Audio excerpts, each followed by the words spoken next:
बादशाह ने देखा कि वो पहले से ज्यादा ताकतवर और फरमानबरदार हो गया है और इसमें वशीपन के आसार नहीं रहे।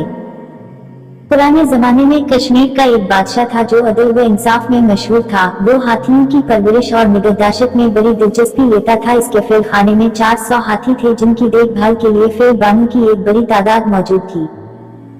ये फैल बान सनवरी, जंग और सफर के लिए इन हाथियों को तरबियत देते थे। जब बादशाह को एक शहर से दूसरे शहर का सफर दरपेश होता तो ये फैल बान हाथियों पर तख्त किस देते, दरबारी इन पर सवार हो जाते। हाथियों का ये काफिला काबिल भी होता था।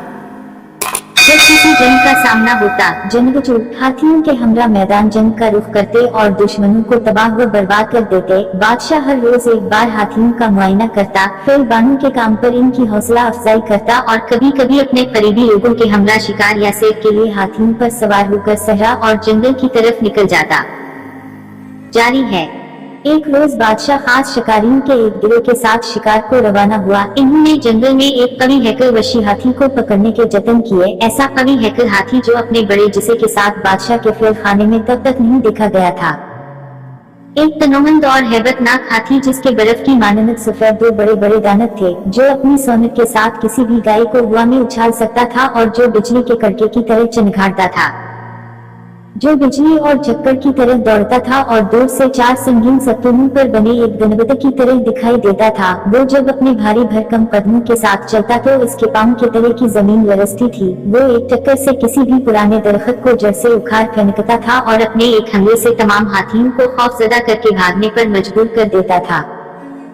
वो हमेशा जंगल में भाग दौड़ में मशगूल रहता था और आदमी की शक्ल व सूरत से बिल्कुल वाकिफ न था। इसने जंजीर, रस्सी, तबीले और फैल खाने का नाम तक नहीं सुना था। खौफनाक, वसील और वहशी हाथी। शिकारियों ने इसे पकड़ा और इसकी टांगों को अलग अलग मजबूत जंजीरों से जकड़ कर बादशाह के हुजूर ले आए। बादशाह ने हाथी के तवाना और खूबसूरत डोल को पसंद किया और इसको अपनी मलकियत में लाए जाने पर खुश हुआ। इस खुशी में इसने शिकारियों को भारी इनामात से नवाजा। फिर फैल बानों के सरबरा को तलब करके इससे पूछा, इस हाथी के बारे में तुम्हारा क्या ख्याल है? सरबरा ने कहा, मैं इस हाथी के बारे में क्या कहूँ, सच तो यह है कि मैंने इस डोल का हाथी इससे पहले नहीं देखा। अफसोस सिर्फ इस बात का है कि ये जंगलों में घूमने फिरने वाला जानवर है और इसे दूसरे हाथियों के साथ रखकर नहीं सधाया जा सकता। बादशाह ने कहा, जो भी हो इस हाथी को सधाना बहुत जरूरी है। मेरी ख्वाहिश है कि मैं इस पर सवारी करूं और लोग देखें कि इससे पहले किसी और के पास इस डोल का हाथी नहीं था। फैल बानों के अफसर ने कहा, इस हाथी की तरबियत बहुत मुश्किल है। अब ये बच्चा नहीं, जंगल में पला बड़ा है और इसने बगैर किसी पाबंदी और कैद के परवरिश पाई है। किसी भी जानवर को छोटी उम्र में सधाना चाहिए और इसे जवानी में काम और आराम करने की आदत डालनी चाहिए। ये हाथी अगर बाज बातें सीख भी ले, इसका दिल वशी ही रहेगा और इसकी तरबियत के लिए लंबी मुद्दत दरकार होगी। बादशाह ने कहा, मैं तुम्हें 3 साल की मोहलत देता हूँ। तुम्हें चाहिए कि इस हाथी की इस तरह तरबियत करो कि ये खिदमत के लायक हो जाए और जंग और सफर में कारआमद हो। मैं आज ही से इसे तुम्हारे सुपुर्द करता हूँ। इसे वदे के मुताबिक काम और मैदान जंग के लिए तैयार होना चाहिए। फैल बान ने अताते के लिए सिर झुकाया। इस अजीम जैसा हाथी को हाथियों के कबीले में ले जाया गया। एक बड़ा घर और बाग इसके लिए मखसूस कर दिया गया और फैल बान अपनी समझ बूझ के मुताबिक इसकी तरबियत में मशगूल हो गया। इसने एक मुद्दत तक मजबूत जंजीरों में जकड़ कर इसकी निगहदाश्त की। वो इसे अपने हाथ से खुराक और पानी देता। रफ्ता रफ्ता हाथी थोड़ा थोड़ा राम हो गया। अब वो फैल बान को पहचानने लगा और इसकी मेहरबानी का आदी होने लगा था।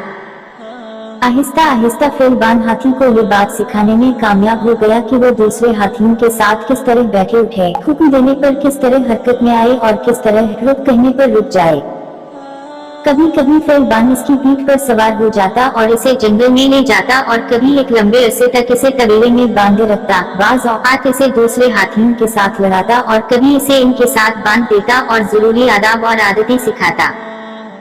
यूं 3 साल की मुद्दत गुजर गई और वक़्त का दिन आ पहुंचा। बादशाह ने हाथी को लाने का हुक्म दिया ताकि वो खुद दिखे कि इसकी तरबियत कैसी हुई है। फैल बान ने हाथी को हाजिर किया। अब इसके हाथ पांव जंजीर से आजाद थे। बादशाह ने देखा कि वो पहले से ज्यादा ताकतवर और फरमानबरदार हो गया है और इसमें वशीपन के आसार नहीं रहे। बादशाह ने पूछा, क्या मैं हाथी पर सवार हो सकता हूँ? फिरबान बोला, मैं खुद इस पर 20 बार सवार हुआ हूँ, जंगल को गया हूँ और सही सलामत वापस आया हूँ। हाथी ने कभी मेरे हुक्म से सरताबी नहीं की।